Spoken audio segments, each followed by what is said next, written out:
Hai, Assalamualaikum dan salam sejahtera. Kami daripada kumpulan 7, Section 5, yaitu nama syarikat Mami Cookies akan membentangkan mengenai laporan e-profile kami.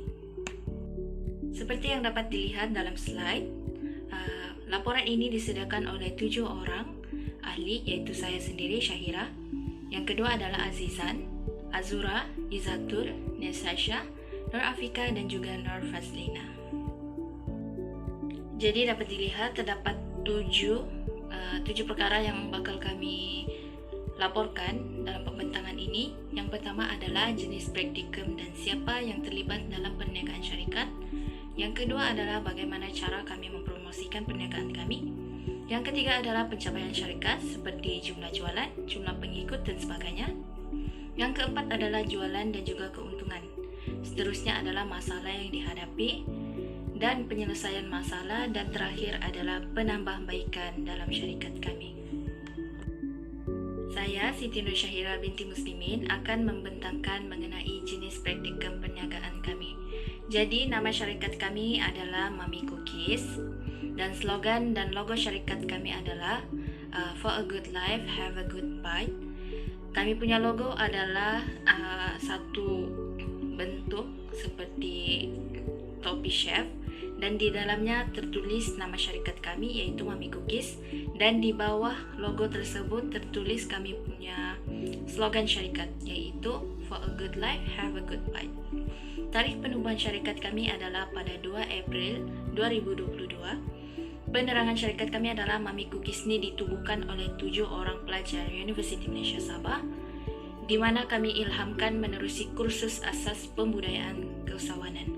Jadi industri dan juga jenis praktikum perniagaan kami adalah kami memilih untuk industri makanan, dan jenis praktikum perniagaan kami adalah biskut berperisa, yaitu perisa coklat dan juga red velvet. Dapat dilihat dalam slide, ini merupakan contoh organisasi kami. Jadi organisasi kami ini terdiri daripada pengarah, pengurus keuangan, pengurus pemasaran, dan juga pengurus operasi dan produksi. Pengarah adalah saya sendiri, Siti Nur Syahira binti Muslimin, dan pengurus keuangan yaitu 2 orang, Nur Fazlina binti Jimin dan juga Azizan bin Abdul Ramlan. Pengurus pemasaran yaitu Azura binti Ismail dan juga Neshacha, dan pengurus operasi dan produksi yaitu Izatul Akmar binti Syora dan juga Nur Afika binti Ahmad. Saya serahkan pembentangan seterusnya kepada rakan saya. Terima kasih. Salam sejahtera, saya Azizan bin Abdul Ramlan, BP 201604454, akan meneruskan pembentangan dengan bagaimanakah cara kami mempromosikan perniagaan kami. Terdapat 4 cara kami mempromosikan produk perniagaan kami, yaitu melalui yang pertama yaitu Facebook page dan live jualan produk kami. Kedua, melalui medium Instagram page kami. Lebih penting lagi, hebaan poster melalui media sosial. Yang terakhir yaitu melalui WhatsApp, agar hubungan dengan pelanggan dapat dikekalkan. Seterusnya kita akan lihat satu persatu kegunaan dan kepentingan medium aplikasi yang telah kumpulan kami tumbuhkan untuk mempromosikan produk perniagaan kami dengan lebih terperinci. Yang pertama yaitu Facebook page kami. Seperti yang Anda lihat, Facebook page kami mempunyai 44 likes dan 49 orang yang mengikuti Facebook page kami. Untuk maklumat, seberang hebaan seperti produk, maklum balas, dan promosi akan dimuat naik dalam Facebook page kami. Hal ini agar lebih ramai penggemar Mami Cookies akan membeli produk kami dan yakin dan percaya kepada kami. Seterusnya, kami juga telah membuat live jualan produk kami melalui Facebook page kami. Hal ini demikian supaya orang ramai akan mengetahui tentang produk Mami Cookies. Lebih penting lagi, kami dapat mempromosikan produk kami dengan lebih sistematik. Dengan adanya live jualan produk kami, sudah tentu produk kami akan lebih terkenal. Seterusnya, melalui Instagram page kami, terdapat 71 orang yang telah mengikuti Instagram page kami. Dengan itu, kami juga memuat naik poster kami berkenaan dengan promosi produk dan juga stok produk kami. Oleh hal yang demikian, orang ramai akan dapat mengikuti perkembangan jualan produk kami secara teratur. Yang ketiga yaitu melalui WhatsApp. Kami akan mempromosikan produk kami melalui memposting status agar pelanggan yang sedia ada akan mengetahui dan mereka akan membeli produk kami. Melalui maklum balas WhatsApp pelanggan yang kami dapati, mereka amat menyukai dan menggemar akan produk Mami Cookies. Hal ini secara tidak langsung akan mengeratkan hubungan kami sebagai penjual produk Mami Cookies dengan pelanggan kami yang sedia ada. Yang terakhir yaitu melalui hebaan poster. Kami akan menghebakan poster melalui medium aplikasi seperti Facebook page dan juga Instagram page. Seperti yang Anda tahu, poster kami mengandungi maklumat yang terperinci seperti nomor telepon, Facebook page, Instagram page, lokasi kami dan juga perisa Mami Cookies. Selain itu juga, live jualan poster turut kami hebakan supaya pelanggan akan mengetahui dan dalam poster tersebut kami akan memberikan maklumat seperti waktu dan hari kami membuat live dan lebih penting lagi promosi akan diadakan semasa live jualan. Maka itu pelanggan akan lebih berminat untuk mengikuti live jualan kami. Dengan itu adalah cara 4 kami mempromosikan produk perniagaan kami. Sekian sahaja dari saya. Seterusnya, saya akan membentangkan mengenai pencapaian syarikat kami, yaitu terdapat 4 pencapaian yang telah kami capai sepanjang tempoh perniagaan, yaitu yang pertama, kami telah mempelajari kemahiran baru, yaitu kemahiran bersosial, yang mana kami dapati semasa urusan jual beli produk. Seterusnya, kemahiran pengurusan. Kami dapat mempelajari bagaimana cara untuk berhubung dengan pembekal produk kami, yaitu daripada sebuah syarikat, yaitu Maika Group, Sdn Berhad. Kemahiran berfikir, yang mana kami mempelajari bagaimana hendak menyelesaikan sesuatu masalah semasa menjalankan perniagaan, dan cara berfikir untuk memikirkan strategi bagi meningkatkan hasil perniagaan kami. Pencapaian yang kedua adalah kami dapat mempelajari cara untuk menyelesaikan sesuatu masalah, yaitu melalui perbincangan lah, yang mana kami akan berbincang bagaimana untuk meningkatkan dan memperkenalkan lagi produk kami kepada orang ramai dengan menggunakan media-media sosial lah.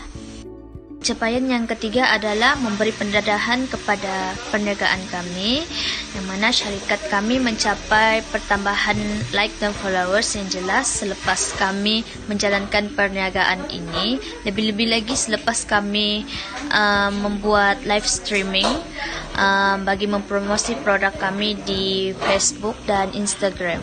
Akhir syarikat kami adalah kami dapat mempelajari asas berniaga secara berkumpulan. Sebagai perniagaan yang secara berkumpulan, kami telah bekerjasama antara satu sama lain agar perniagaan kami berjalan dengan lancar dan mendapat sambutan daripada orang ramai. Melalui perniagaan ini juga kami telah mencapai tahap kerjasama yang mana ia mampu membantu kami di masa akan datang. Oke, itu saja daripada saya. Saya serahkan pembentangan kepada ahli yang seterusnya. Saya lanjutkan kepada keuntungan syarikat. Untuk mengira jumlah keuntungan syarikat, perlu mengambil kira jumlah modal dan juga jumlah keuntungan kasar. Jumlah modal bermaksud jumlah perbelanjaan yang dikeluarkan oleh syarikat untuk mendapatkan produk. Manakala keuntungan kasar ialah jumlah wang yang diperoleh setelah ditolak dengan potongan harga atau perkhidmatan lain. Jumlah modal yang dikeluarkan untuk mendapatkan produk Mami Cookies sebanyak 76 unit adalah berjumlah Rm632 setelah mendapat potongan harga daripada HQ. Setiap satu unit cookies, harga yang diperoleh adalah lebih kurang dalam Rm8.30, yang mana harga asalnya ialah berjumlah Rm10 bagi perisa Red Velvet dan Rm10.90 bagi perisa coklat.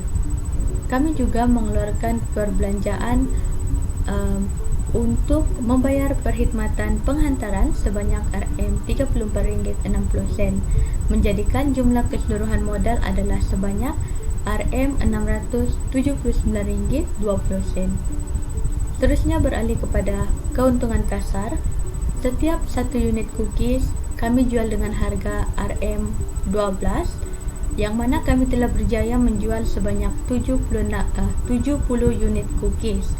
Syarikat kami menawarkan potongan harga kepada pelanggan sebanyak 10% apabila membeli produk dengan kuantiti yang banyak, yaitu 3 dan ke atas. Serta pelanggan yang membeli produk kami semasa live, mereka ditawarkan potongan harga sebanyak 15%. Oleh itu, jumlah keseluruhan termasuk jas COD yang dikenakan adalah sebanyak Rp806.30. Setelah mengambil kira kedua-dua aspek ini, kami simpulkan jumlah keuntungan bersih yang diperoleh oleh syarikat kami adalah sebanyak Rp127.90, yaitu hasil jumlah keuntungan kasar ditolak dengan jumlah modal yang dikeluarkan. Seterusnya, saya akan membahaskan tentang masalah yang dihadapi sepanjang kami mempromosikan produk kami, Mami Cookies. Saya yakin dan percaya bahawa setiap perniagaan pasti ada masalah yang perlu dihadapi. Begitu juga dengan kami.